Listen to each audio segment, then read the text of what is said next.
Michael here. Bitcoin and altcoins are getting slammed right now, so I wanted to give you guys a few updates about why this is happening, when you guys might be more willing to buy, and then what you guys are hoping for this week as far as the market, because we are going to have some major news announcements that can lead to a lot more volatility on the good side and on the bad side here, all right? So let's get started off with why this is happening. The big news that all of you guys have already been hearing about from me and other content creators out there is inflation, the dollar index being too hot, and that causing some issues right now. At this point in time, it really is inflation that is causing those headwinds for Bitcoin because everybody's fearing that rates are not going to be cut in 2024.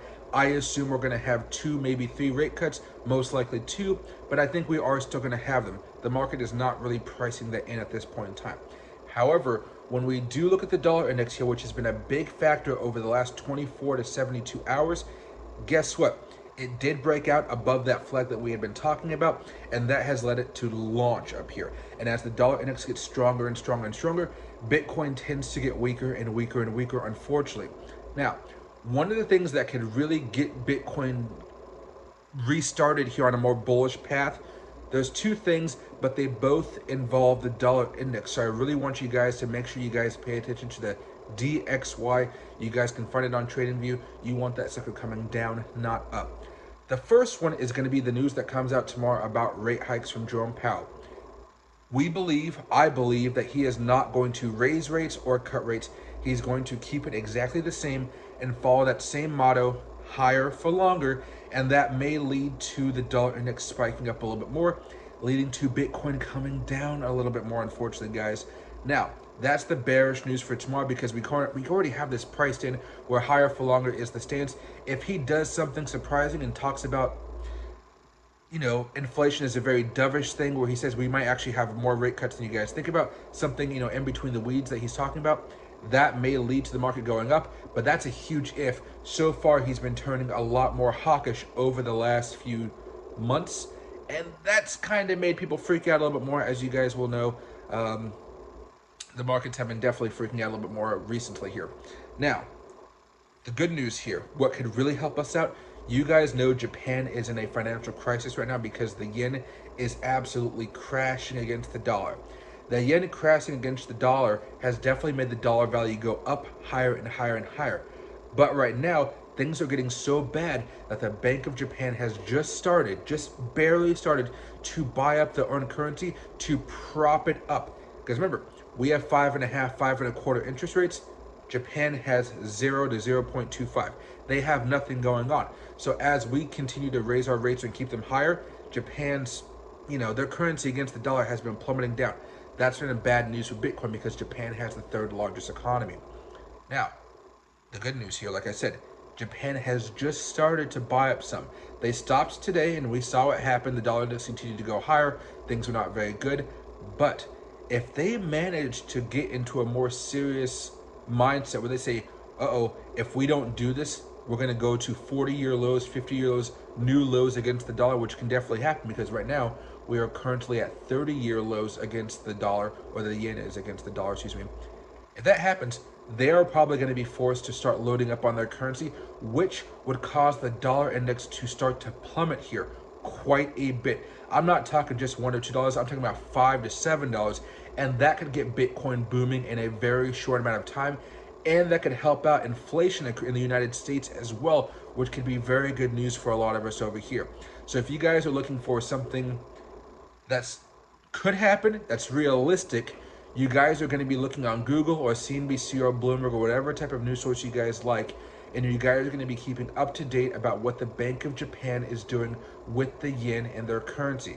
Because if they start making formal announcements about buying in and propping up their currency, that is going to be great news for Bitcoin, great news for the dollar index coming down, and great news for all of your cryptocurrency assets and their holdings, okay? So that's kind of the big news coming out right now. As far as what's going on in May, you guys also have to understand on the 15th of May, that's when the inflation data comes out, the CPI data, and the day afterwards on the 16th, that is going to be PPI inflation, more of a business metric, still going to be very, very important, but that's going to lead to even more volatility. So those are the two pivot points that you guys could see for this crazy market. One is going to be tomorrow, One is going to be a wild card whenever the Bank of Japan starts to really initiate formal announcements, and the other one is going to be on the 15th and 16th of May. Those are going to be some really large moves. At this point in time, we are looking at Bitcoin most likely heading back down to the 20-week moving average here, and I do think we're going to have a short-term bounce. So if we do make a move right there, I would love, and I most likely will, make a day trade with about 10x leverage using a pretty decent stop loss there, so it's going to be a little more of a high-risk trade, but I'm going to try to buy that bounce, and then from there, hold it for maybe up to 6 to 12 hours, and then see where it goes from there. If it does continue to go higher after I buy, I will adjust my stop loss up just to make sure I'm able to lock in the gains as they appear. And no matter what happens here, the main goal is to lock in those gains, all right? So as you guys approach tomorrow's market, it is going to be very hectic. If you guys have been dollar cost averaging, you have a perfect opportunity to add a little bit more to that pot, just so you guys continue to dollar cost average down here. Because if you guys are dollar cost averaging up, something that's kind of weird right now. So you guys be careful, stay safe. This market is still doing very, very well. At this point in time though, we're going to need to see some very good economic data. Otherwise, Bitcoin is going to continue to drag. It's not going to go into a full-on blown crash down to $15,000 or anything like that, but you are going to see a lot more panic in the market. Altcoins primarily coming down quite hard, and those are going to be what most likely is going to get bought up this cycle, or this little bearish cycle that we're seeing. I'd rather buy up a lot of these altcoins rather than Bitcoin. I already own a lot of Bitcoin. I already own a lot of Ethereum and a lot of Solana. I'm buying a lot of the smaller market cap stuff like the AI tokens like Fetch AI, Ocean AI, RLC, really small market cap stuff, even things like Turbo, or even the smaller meme coins like Book of Meme and things of that nature. I'm loading up on those, and I'll put out a formal list of what I'm buying here sometime tomorrow or the day after, because those are what I'm going to continue to buy every Thursday, every Wednesday when I dollar cost average. It's going to be important that you guys find tokens that you guys like the same. If you want some general ideas, meme tokens, AI, it's been a perfect pairing so far.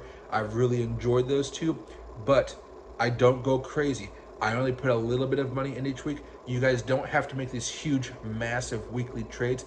It kind of fills your stomach with butterflies sometimes if you just don't have that amount of capital to keep it going long and, like, for a very long time. So make sure you guys are doing okay. If you guys are dollar cost averaging, you should not have a liquidation price on your charts. If you guys do, that means you're over leveraged, and just relax, sit back. When you see the market crashing like it is today, just add a little bit of money in there, watch your averages come down, and you guys are going to be patiently waiting. Like I said, 20-week moving average, great buying opportunity.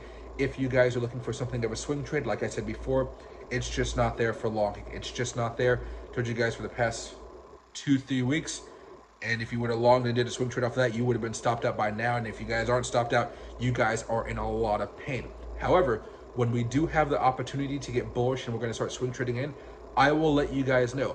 Right now, it is swing trading for bears only. They are going to be shorting down, and they probably would have been shorting down for the past week or so, and we've seen that off of the Smart Money Concepts charts that I have on my streams, okay? So, have an awesome rest of your day. If you guys have any questions, feel free to leave them down below, and I'll answer them when I wake up in the morning. It is very late right now, but it's going to get wild here, guys. It is going to be unpredictable. I want you guys to have a plan, and if you guys are afraid you guys are going to be losing money by day trading or losing money through swing trading right now, just don't do it. Just sit on your hands. It's better to not lose money, Don't lose money if you don't have to, especially if you guys aren't experienced to kind of trade this wave.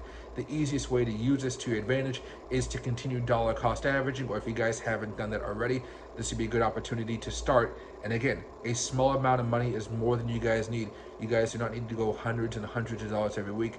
I'm doing that just because, I'm a crypto content creator. I like to do that. Shows you guys how much money you can make once you get to that level. But if you guys just want to invest $20 a week, $50 a week, by all means, if that makes you feel good, do it. If you guys feel uncomfortable about $100, don't do it. Thanks everybody, and have a great rest of your day.